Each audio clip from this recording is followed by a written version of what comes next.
Oh my goodness, it's so hot today.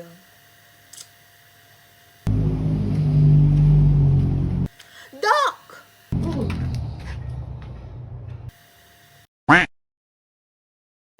Context is important because it tells us which game we're in. Let's start our discussion about Ludwig Wittgenstein's book of philosophical investigation. How do we know which names go with which objects? If I point at a red apple, am I pointing out the color or is it the apple itself? How exactly are we brought up to use these words as others do? And how do we know how to react in this way to the words of other people? Where does the meaning of a word even come from? And how do we decide their meanings? Now, in order to understand, let's first explore what ostensive definition is. According to Oxford Languages, the adjective ostensive means directly or clearly demonstrative. In linguistics, it's a way of defining by direct demonstration, for example, by pointing. Language can be shortened depending on the context. We can shorten language by using elliptical sentences. However, what is an elliptical sentence? According to Gomez 2025, an elliptical sentence can express a full idea while leaving out words that are already understood from the context. I'll give an example of a situation where ostensive teaching and the use of elliptical sentence is present. A builder is pointing at an object to show his helpers. The builder calls that object a slab. Now, his helpers associate the word slab towards that specific object. Another example of an ostensive definition. If I say the word red and point at another color that's not red, then I'm not using the correct usage of that word based on the context. We learn something not just by pointing at it, we learn by knowing how to use it correctly within the right context.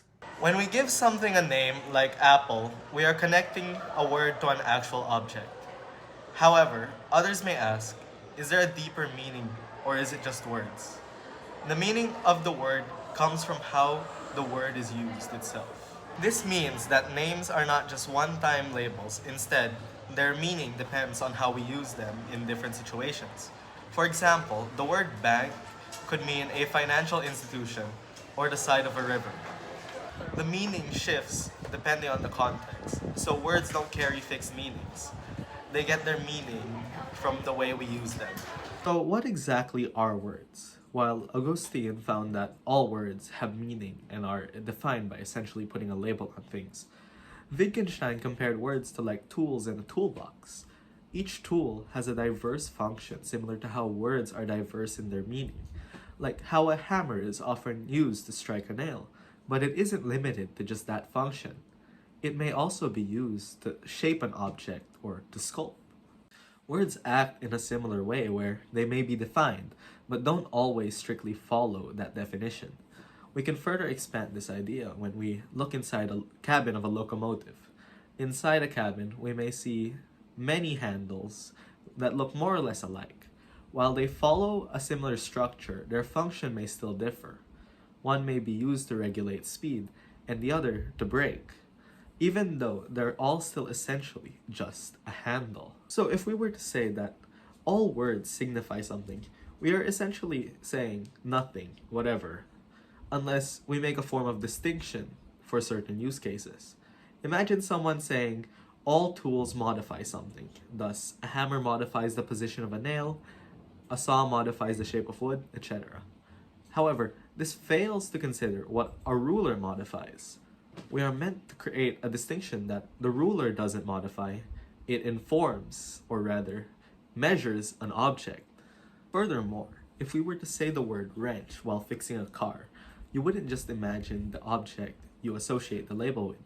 You'd assume he meant, pass me the wrench. This is because when you learn language, you are not only taking into account the definition of a word, but also taking into account a person's body language, tone, and the setting.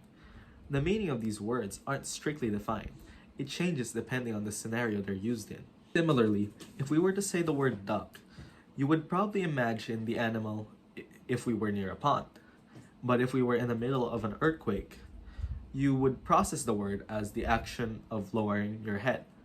So, You can see that when people make use of these words in new scenarios, it is like unlocking new moves in a game. You push the boundaries of what you know and broaden your realm of possibilities on how language could be used. In summary, words are not just labels that we give to an object. Words are like tools in a toolbox. Each one serves a diverse function depending on our intention. Words heavily depend on context.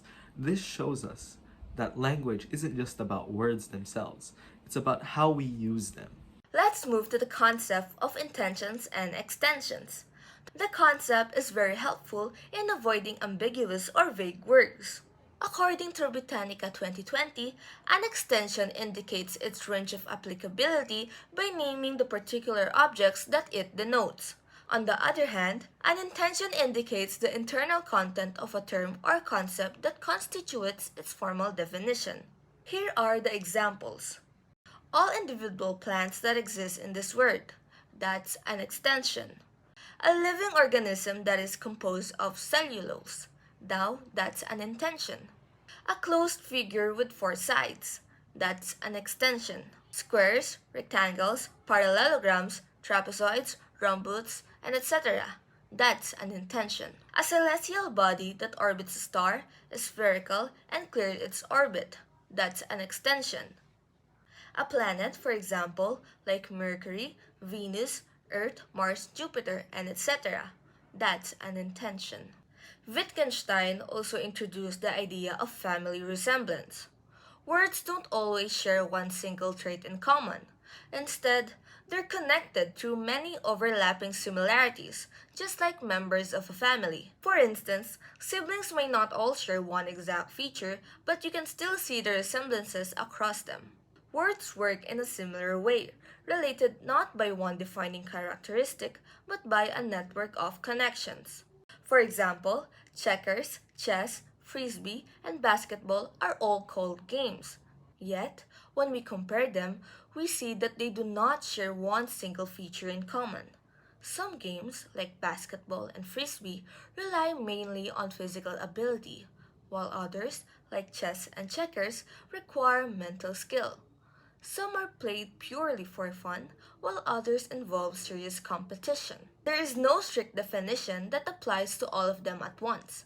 Instead, what makes us group them together under the word game is a network of overlapping similarities. Wittgenstein compared language to a game. A game has rules, and language works the same way. For example, badminton is played either by singles or by doubles. The player must hit the shuttlecock over the net so it lands inside the opponent's court. The players can win a game if the opponent fails to return the shuttle, hits it outside the zone, or commits a fault like touching the net. The game is played to 21 points and you must win by at least 2 points. Communication, like badminton, only functions because we already know the rules of how words are used. This is similar to a debate where we combat another player through language. There's rules as to how we may speak in this setting, and there's the goal of trying to convince your opponent. You see, when we listen to a debate, we are also playing a game. Our minds analyze what they are saying in a way where we internalize these principles instinctively. We are essentially learning the rules of this game. We can go back and describe this like chess. Even if we only know how each piece moves individually, when we watch grandmasters play against each other, we sort of instinctively analyze the moves they are making and apply that as new principles for playing chess. Games are not always limited to rules, however, like when children play pretend and make up rules as they go. Conversational language goes something like this as well. Although, I'd probably compare it to Dungeons and Dragons, where there are rules, but it's still playing pretend, so it's a lot more flexible than most other games. Just like how conversational language may have rules, but we don't necessarily have to follow them all the time. There's also writing music, which generally breaks a lot of language rules for the sake of making the song flow better. Here, the rules are taking a back seat in order to prioritize creativity, beauty, or in other words, art. Wittgenstein also heavily believed that people learn languages through playing these games. Imagine a baby being born and hearing his parents talking to each other. The baby would instinctively play a game where the goal is to say what his parents are saying. Now, if the baby were to grow older, he'd unlock new moves to these games he's playing. For the sake of this example, let's say now he knows the ostensive definition of a few words. Now he starts to imagine the objects when he hears a word. In this case, the game is about imagining an object when you hear a word. Now, games cannot exactly be defined unless we make certain restrictions as to what classifies as a game. So, some could say that the concept of game has blurred edges. However, Frege introduced the idea that an area without clearly defined boundaries cannot be called an area at all. But do you think it would be senseless to say, stand roughly there? Even the concept of art lacks a clearly defined boundary, yet there are communities of people who firmly agree that art has meaning. This is to say that language can still make sense, or rather, has meaning despite it being less defined in some scenarios. Meaning doesn't come from words, but from the training and practices that teach us how to use them in the right context. So, language is not about fixed definition. It's about how it is used in everyday life. To conclude, family resemblances are different games that resemble each other but not in one single way. While in language games, the word game changes meaning depending on the activity or setting. Let's dive deeper on the inner workings of how a language operates. Now, Augustine believes that in language, every word has a meaning. That is to say that an apple is a fruit from a tree, or a chair is a piece of furniture to sit on. To learn this language, we make use of an ostensive definition of things. We are essentially putting a label to what we see. Like, we could say, this is a chair. This would be how we define words in this language. But if we were to say, that is an apple while pointing at a tree, would you assume that we're referring to the tree, the leaves, the branch, or the apple itself? What about how we would define something like the number 5? We need to rely on having known the series before being able to apply that word. The meaning wouldn't be a label to something. Rather, the meaning is how we applied the word. So in this case, the ostensive definition falls short. Wittgenstein believes that this form of language is quite primitive when it comes to learning how to talk. He further claims that this isn't an explanation, rather it's a form of training. After all, if we only define words with the objects we associate them with, can you truly say that we know how to make use of these words? Could we really say that we understand language this way? Think of it like a game of chess. If you're just starting out, then you probably know how each piece moves. But you wouldn't exactly know how to use each piece effectively.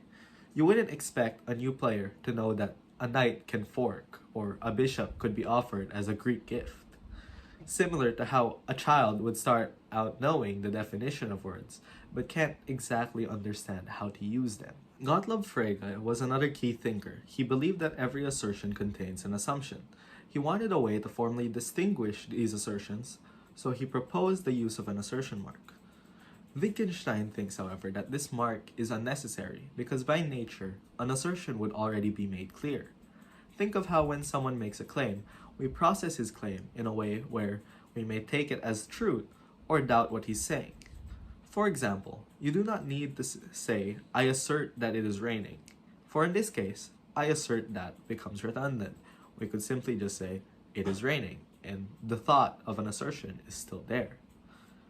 He further claimed that language cannot simply be classified into types of sentences, for there can be countless combinations for all these words and symbols that make up a sentence.